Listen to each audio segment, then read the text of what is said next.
വെടിനിർത്തിയാലും പാകിസ്ഥാന്റെ ഭീകരതയോട് വിട്ടുവീഴ്ചയില്ല എന്ന് വ്യക്തമാക്കി പ്രധാനമന്ത്രി Narendra Modi. American vice president JD വാൻസിനോടാണ് ഇന്നലെ പ്രധാനമന്ത്രി ഇക്കാര്യം പറഞ്ഞത്.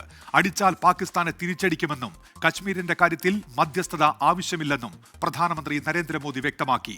ഇന്ത്യയുടെ സൈനിക കരുത്ത് അതിർത്തികളിൽ മാത്രമല്ല, റാവൽപിണ്ടിയിലെ പാക് സേന ആസ്ഥാനത്ത് വരെ പ്രകമ്പനം ഉണ്ടാക്കിയെന്ന് പ്രതിരോധ മന്ത്രി രാജ്നാഥ് സിംഗ്. ഭീകരതയ്ക്കെതിരായ പോരാട്ടം തുടരുമെന്നും പ്രതിരോധ മന്ത്രി വ്യക്തമാക്കി.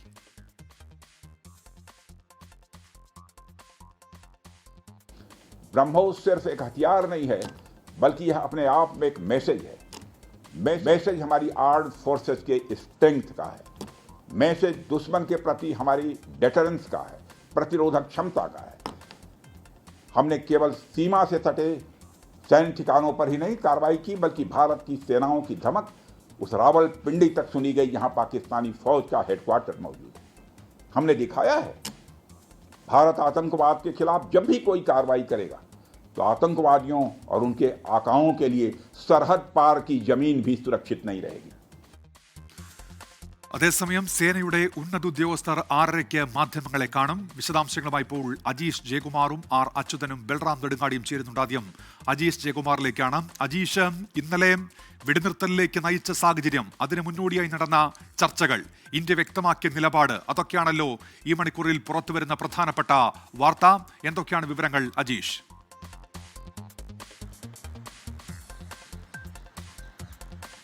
ഉന്മേഷ്, എന്തായാലും ഇന്നലെ നടന്ന നിർണായകമായ ചർച്ചയിൽ അമേരിക്കയുടെ മധ്യസ്ഥതയിൽ എന്തൊക്കെ കാര്യങ്ങളാണ് ഇന്ത്യ സംസാരിച്ചത്, ആ കാര്യങ്ങളൊക്കെയാണ് ഇപ്പോൾ പുറത്തു വരുന്നതിൽ പ്രധാനപ്പെട്ട കാര്യം. ഇന്ത്യ ഈ ഓപ്പറേഷൻ സിന്ദൂറുമായി ബന്ധപ്പെട്ട് സിന്ദൂർ തുടങ്ങുന്ന സമയത്ത് 3 ലക്ഷ്യങ്ങളാണ് വച്ചിരുന്നത്. ആ ലക്ഷ്യങ്ങളെക്കുറിച്ചാണ് പ്രധാനമന്ത്രി അമേരിക്കൻ വൈസ് പ്രസിഡന്റ് JD വാൻസിനോട് പറഞ്ഞത്. 3 ഒബ്ജക്റ്റീവ് ഇങ്ങനെയാണ്: മിലിറ്ററി ഒബ്ജക്റ്റീവ്, പൊളിറ്റിക്കൽ ഒബ്ജക്റ്റീവ്, ഒന്ന് സൈക്കോളജിക്കൽ ഒബ്ജക്റ്റീവ്. അങ്ങനെ 3 ലക്ഷ്യവും ഇന്ത്യ കണ്ടു, വിജയിച്ചു എന്നാണ് ഇപ്പോൾ പുറത്തു വരുന്ന വിവരം. അതിൽ ഏറ്റവും പ്രധാനപ്പെട്ടത് മിലിറ്ററി ഒബ്ജക്റ്റീവ്, അത് പാകിസ്ഥാന്റെ ഉള്ളിലെ അവിടുത്തെ തീവ്രവാദ കേന്ദ്രങ്ങൾ ആക്രമിക്കുക, അത് തകർക്കുക എന്നുള്ളതായിരുന്നു. അവരുടെ മണ്ണിൽ കയറി അത് തകർക്കുക എന്നുള്ളതായിരുന്നു. അത് വിജയിച്ചു. അതിന് പ്രധാനമന്ത്രി പറഞ്ഞ വാക്ക് ഇങ്ങനെയാണ്: മിട്ടി മേ മിലേ ദേങ്ക, ബഹാവൽപൂർ മുർദെ മുസഫർബാദ് ക്യാമ്പ് കോ മിട്ടി മേ മിലാ ദിയ.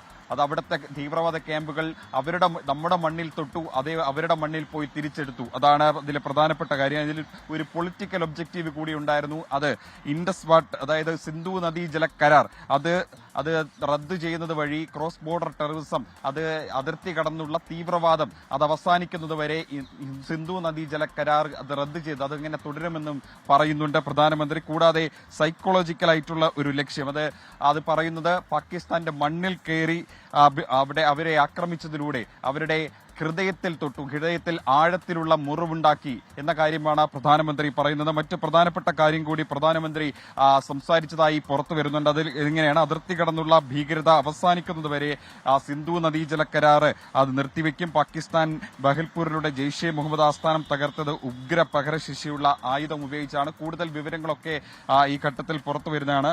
ഇന്ത്യയുടെയും പാകിസ്ഥാന്റെയും വിദേശകാര്യ മന്ത്രിമാരും ദേശീയ സുരക്ഷാ ഉപദേഷ്ടാക്കളും തമ്മിൽ ഒരു ചർച്ചയും നടന്നിട്ടില്ല. ഇരു രാജ്യങ്ങളുടെയും DGMOമാർ തമ്മിലെ ചർച്ച നടന്നിട്ടുള്ളൂ. അതായത് അവരുടെ വിദേശകാര്യമന്ത്രിയും ഇന്ത്യയുടെ വിദേശകാര്യമന്ത്രിയും തമ്മിൽ യാതൊരു ചർച്ചയും നടത്തിയിട്ടില്ല. DGMO സാധാരണ ഇത്തരം ഘട്ടത്തിൽ ഒരു സംഘർഷമുണ്ടാകുമ്പോൾ director general of military operations, ആ 2 രാജ്യങ്ങളുടെയും DGMOമാർ തമ്മിലാണ് ഹോട്ട്ലൈൻ അല്ലെങ്കിൽ ടെലിഫോണിൽ സംഭാഷണം നടത്തുന്നത്. അത്തരത്തിലുള്ളൊരു സംഭാഷണം മാത്രമാണ് നടന്നിട്ടുള്ളത്. പ്രധാനമന്ത്രി നരേന്ദ്രമോദി വ്യക്തമായ നിർദ്ദേശങ്ങൾ ഓരോ കൂടിക്കാഴ്ചയിലും ഓരോ മീറ്റിംഗിലും സേനകൾക്ക് നൽകിക്കൊണ്ടേയിരുന്നു. അവിടെ നിന്ന് വെടിയുണ്ടകൾ തൊടുത്താൽ ഇവിടെ നിന്ന് ഷെല്ലുകൾ തൊടുക്കുക, അങ്ങനെ കൃത്യമായ നിർദ്ദേശം പ്രധാനമന്ത്രി നൽകിക്കൊണ്ടിരുന്നു. അതാണ് കഴിഞ്ഞ 2-3 ദിവസങ്ങളായി ഇന്ത്യൻ അതിർത്തിയിൽ കണ്ടത് എന്നുകൂടിയാണ് ഇപ്പോൾ പുറത്തുവരുന്ന വിവരങ്ങൾ.